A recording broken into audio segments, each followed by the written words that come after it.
It started on a quiet spring afternoon, the kind of day when the sunlight feels soft and heavy on your skin, and everything seems too gentle for anything to go wrong. Nathan was standing by the mirror, adjusting the cuff of his tailored suit. The ring in his pocket felt heavier than usual today, not because of its size or value, but because of the hope it carried. Today was the day he would propose to Isabella, the woman he'd been with for 3 years. She was beautiful, ambitious, and everyone said they were the perfect couple. But something inside Nathan had started to feel hollow. He walked through the garden, his steps light but hesitant, passing by the blooming jasmine and rows of white roses, all arranged for the moment he'd envisioned 100 times. A violinist played softly in the distance. Everything was perfect, until it wasn't. He found Isabella by the balcony, but she wasn't alone. There, laughing softly with another man, his business partner, she stood too close, her hand resting gently on the man's shoulder. Their eyes met, and the sparkle in her gaze wasn't one Nathan recognized anymore. He froze. Isabella turned, startled, then smiled as if nothing was wrong. "Nathan, this isn't what it looks like," she said, brushing a strand of hair from her cheek. But he didn't need an explanation. He'd known for months that her kisses had become colder, her silences longer, her ambitions louder than her love. He just didn't want to admit it. The ring stayed in his pocket. He walked away without a word. Downstairs, Maria was mopping the marble floors. She was just the maid, at least that's what most people said. Quiet, observant, careful with her words. She noticed things that others didn't. Like the way Nathan had started coming home later, or how Isabella never looked up from her phone when he entered the room. Maria didn't mean to listen, but when Nathan passed by her with a look of heartbreak in his eyes, she paused. "Are you all right, sir?" she asked softly. He didn't answer. Not yet. Later that evening, the household grew tense. An accident had locked the heavy wooden door to one of the back rooms. Maria had been inside, arranging linens, when the lock jammed. Nathan, already emotionally unraveling, was called to help. "I told you this door needed replacing," he barked at the butler, slamming his fist against the frame. Inside, Maria's voice was muffled. "I'm okay, I need to get to the hospital. My mom, she's not well." That stopped him. "What?" he asked, pressing his ear to the door. "She's dying," Maria's voice cracked. "Please. I promised I'd be there today." Nathan's chest tightened. The desperation in her voice was too raw, too familiar. He looked around. No one was doing anything, just watching, waiting. "Get me something to break this damn door," he said, suddenly more urgent. For the first time in hours, he felt purpose. With every strike, he felt something loosen inside himself. Not just the hinges, but the guilt, the betrayal, the numbness. When the door finally gave way, Maria fell into his arms, breathless, her eyes red from tears she had tried to hold back. "I'm sorry," she whispered. "I didn't mean to burden you." "You didn't," he replied. She ran. And he stood there watching her go, as if part of him had just left with her. He didn't know it yet, but her tears had reached somewhere deep inside him, a place that had forgotten what real, selfless love looked like. That night, he didn't call Isabella. He sat by the window with a glass of untouched wine, wondering how someone so invisible like Maria could make him feel seen. Days passed, then weeks. He found himself looking for Maria's presence, the quiet hum when she worked, the gentle way she folded the towels, the way she always checked on the garden even though no one asked her to. And one morning, without thinking, he asked, "How's your mother?" Maria blinked. "She's stable, still in the hospital." Then, with hesitation, "They're giving up because I can't pay anymore." Nathan said nothing. But that afternoon, he wired money to the hospital anonymously. The next day, Maria rushed into the manor, eyes wide. "Someone paid for the surgery. I don't know who." She stopped mid-sentence when she saw him looking at her with something she didn't recognize. "Gratitude, pity? No," she said, stepping back. "If it was you, I can't accept it. I'm not your charity." He stood, walked over, and said simply, "Let me do one good thing, just one." She looked away. "Why?" "Because I've been surrounded by people who only care about money. And today, for once, I want to care about something more." Maria didn't reply, but she didn't say no. That was enough, but peace never lasts long. When Isabella returned to the manor, acting as if nothing had changed, she found Nathan distant and uninterested.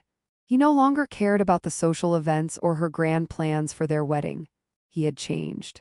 She noticed how he spoke kindly to the staff now, how he stayed longer in the kitchen, how he often disappeared into the garden with a look of longing. She followed him one day and found him laughing gently with Maria over a pot of tea. Isabella's eyes narrowed. "You think she's better than me?" she snapped later that evening. "You're going to throw everything away for a maid." Nathan stared at her, the silence heavy between them. "She's more honest than anyone I've ever met." "You're pathetic," Isabella hissed. "No," he said quietly, "I'm free." Isabella stormed out. The engagement was off, but Maria didn't know any of this. She was still in the hospital room, watching her mother sleep, her thoughts a tangled mess of fear and confusion. When she returned to the manor, she found a letter waiting for her in the kitchen. "Come to the garden. I have something to say." She walked there slowly, unsure of what to expect. Nathan was waiting, not with roses or champagne, but with a simple wooden bench and a soft smile. "I don't want to make you feel uncomfortable," he began. "But I need you to know that your kindness reminded me what love is supposed to be." Maria's hands trembled. "I'm not the kind of woman who belongs in your world," she said. "Then maybe," he replied, "I don't belong in that world either." She looked into his eyes, really looked, and saw something she hadn't seen before. Hope. Maria didn't answer him that day, not with words. But something unspoken passed between them, like a quiet understanding, delicate, fragile, yet undeniable. Nathan didn't rush her. For the first time in a long time, he understood that love wasn't something you could buy, demand, or even plan. It had to be given freely without expectation. And so he waited, but not everyone was willing to let go so easily. Isabella returned a few days later, not for love, but for control. "Nathan," she said, brushing past the staff as if they were invisible, "you and I both know that girl isn't a future, she's a phase."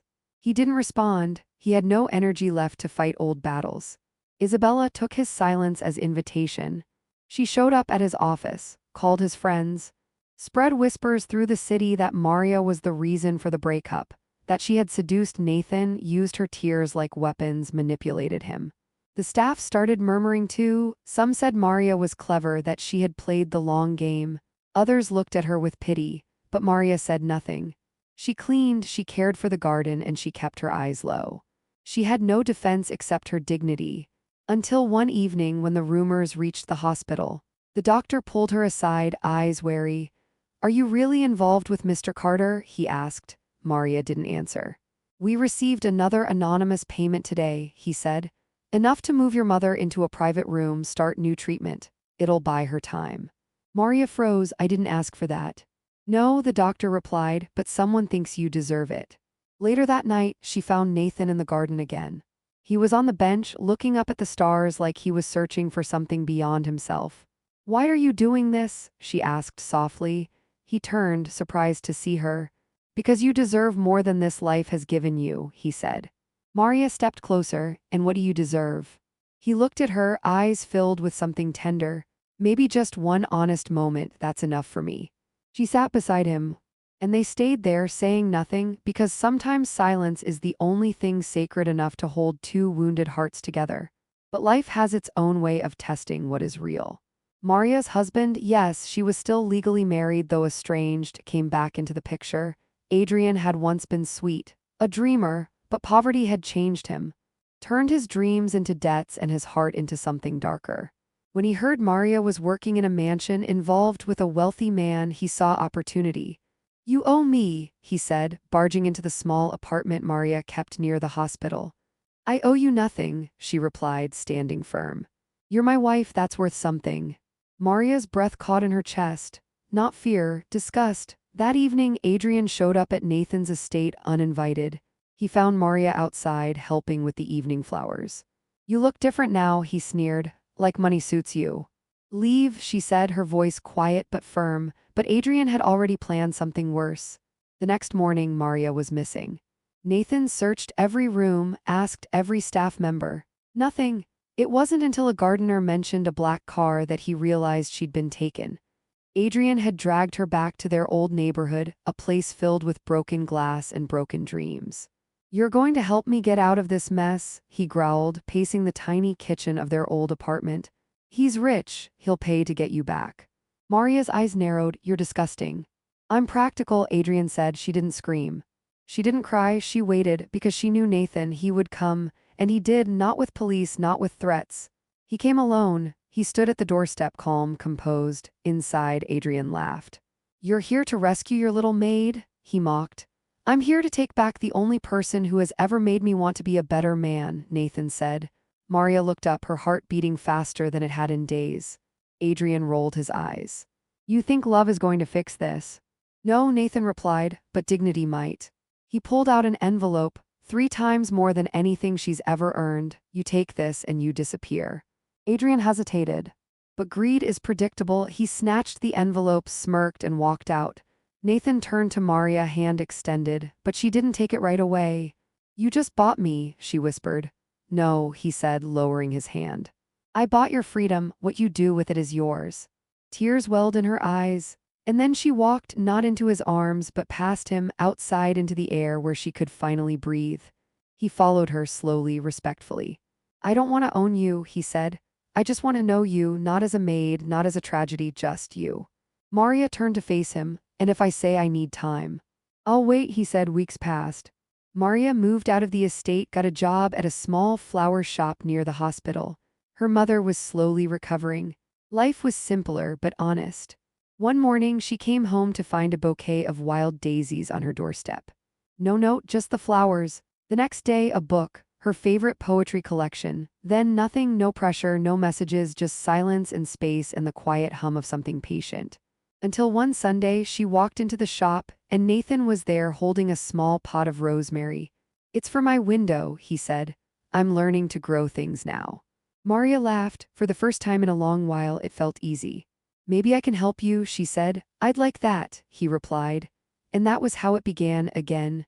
But this time, not with a grand proposal or flowers or vows, just 2 people watering a tiny pot of rosemary and learning how to grow. Maria didn't return to the manor. She needed space to think, to breathe, to become herself again, away from the eyes of those who had watched her either as a servant or as a scandal.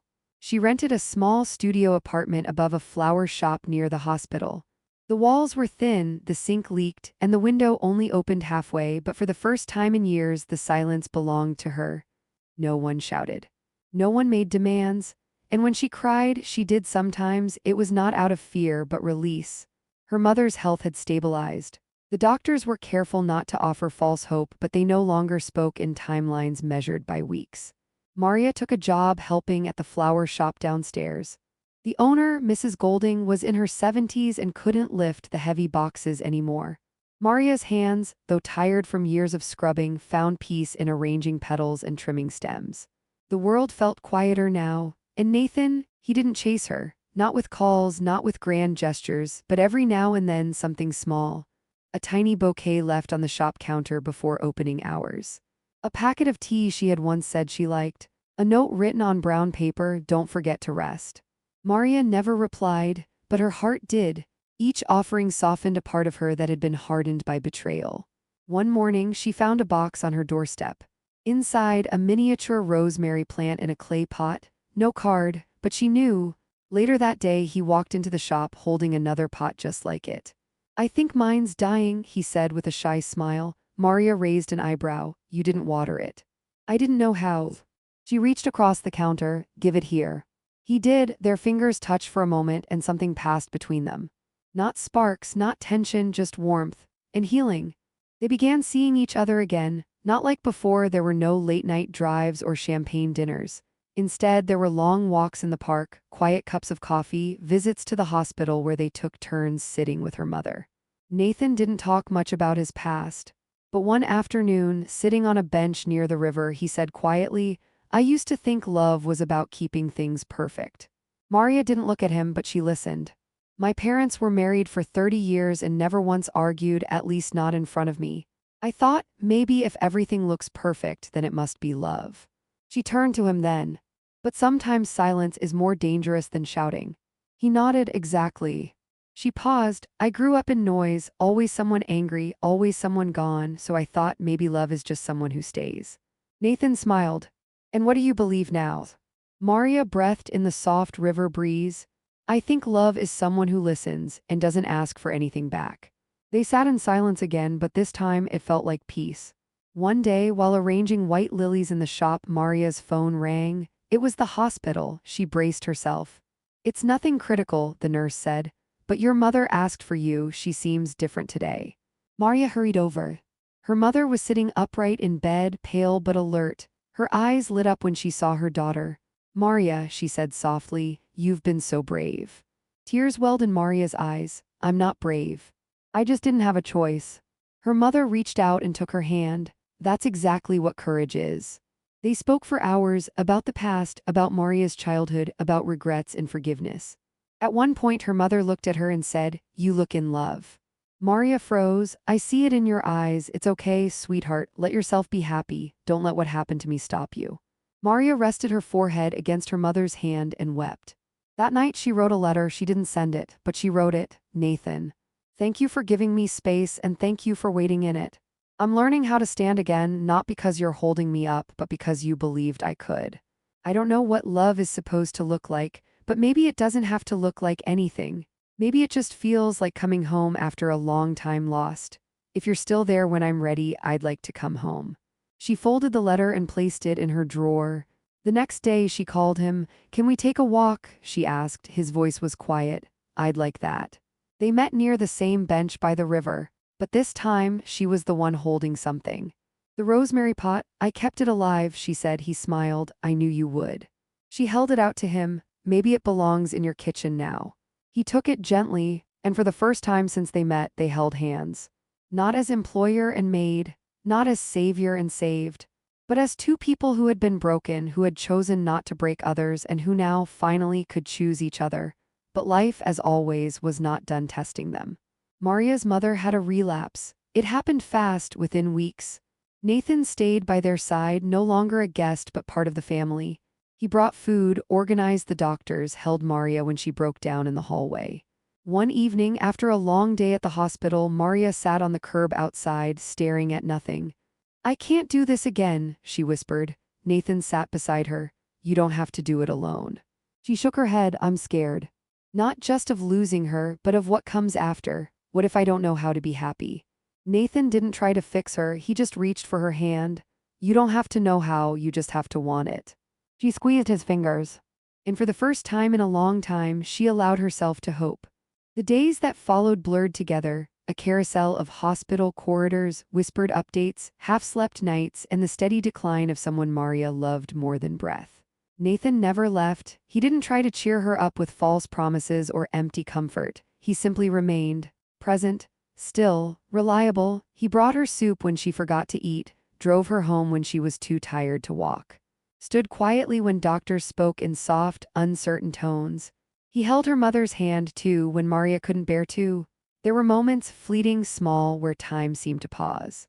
Like when Maria fell asleep with her head on Nathan's shoulder in the hospital waiting room, and he didn't move for hours, not wanting to wake her. Or when her mother, barely able to speak, whispered, "He looks at you the way your father never looked at me." But it was also the most painful season of Maria's life. One rainy afternoon, the doctors called her into the hallway. "She's fading," the nurse said gently. "It could be days or it could be hours." Maria stood still, the world inside her going quiet. Like a balloon finally deflating after holding in too much air for too long. That night, as the storm howled outside the hospital windows, Maria sat beside her mother, holding her hand, no longer strong, just bones wrapped in thin, pale skin.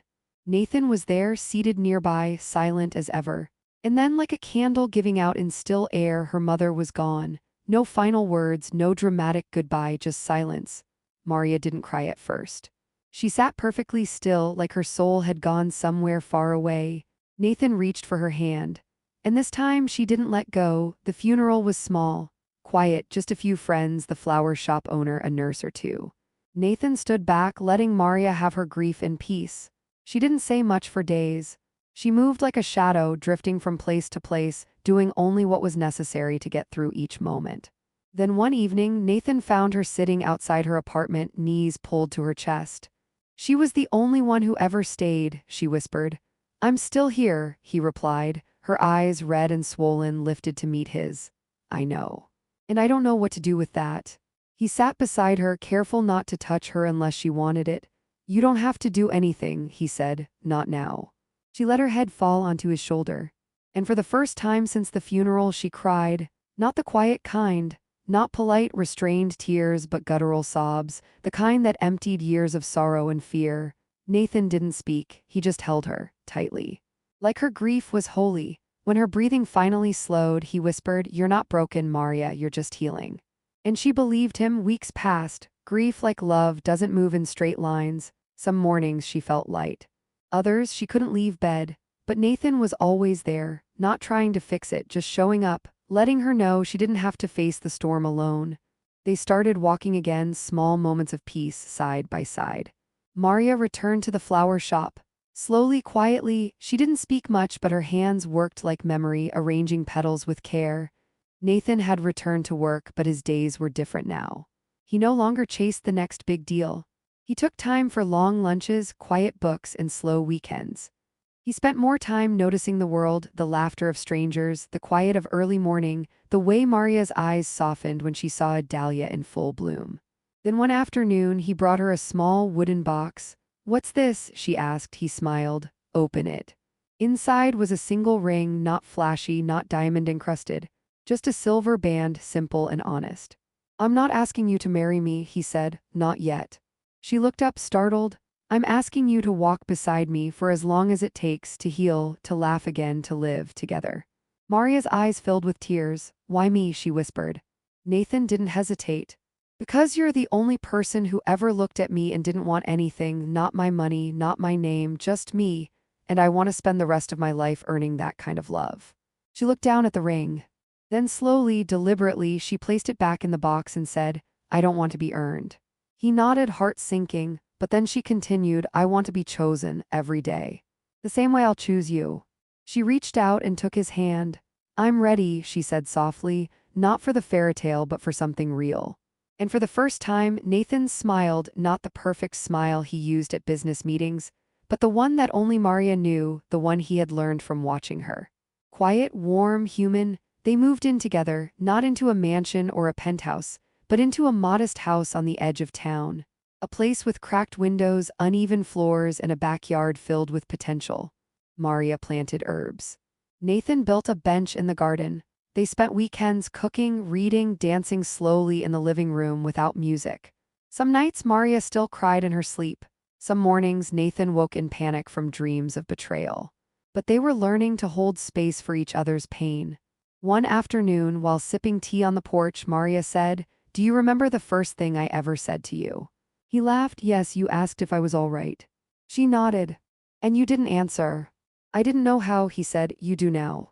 He reached for her hand and kissed it gently. "I'm more than all right," he whispered. "I'm home." The years didn't rush by. They unfolded slowly, like petals, like healing, and that's what made them beautiful. Maria and Nathan didn't chase perfection. They tended to small things. They built rituals. Watering the herbs at sunrise, writing little notes to tuck into each other's coat pockets, dancing barefoot in the kitchen on rainy days. Nothing loud, nothing showy. But it was the quiet joy that made their home feel sacred. Maria never forgot the life she'd lived before. The cold floors she scrubbed, the ceilings that leaked, the nights she cried herself to sleep thinking love was a fairy tale reserved for someone else. But those memories no longer felt heavy. They were roots now, reminders of how far she had come and how deeply she could feel.